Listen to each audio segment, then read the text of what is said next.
My name is Alexandra Armstrong, and I'm a third-year PhD student in the Comparative and Molecular Biosciences program at the University of Minnesota. My infographic is on improving the treatment of osteochondritis dissecans, also known as OCD, in children. OCD is a disease that affects the bone and cartilage of joints.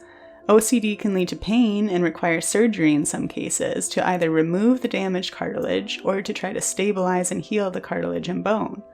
Often, affected children have to limit their activities for long periods to allow healing, which can be very difficult. By studying OCD, we hope to better understand the disease and find better ways to diagnose the disease earlier on and improve how we treat it. Imagine you have a son. He's 13 years old and he loves to play soccer. He's been playing soccer since the preschool days when he had to be pointed in the right direction every other second.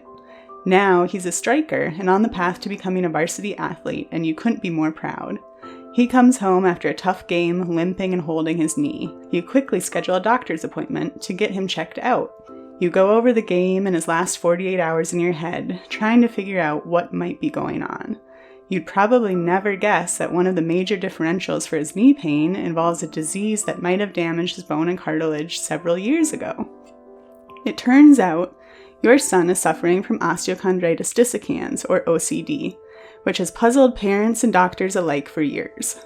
Veterinarians, on the other hand, have been familiar with a similar counterpart disease in animals for many decades, and recent research suggests that this disease and OCD are one and the same.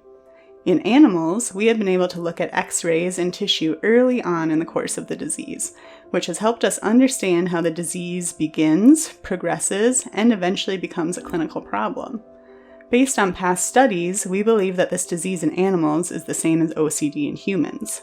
To prove this, we are conducting a study to compare the microscopic appearance of the knee tissues in horses, dogs, and human patients in order to show that these diseases occur for the same reason.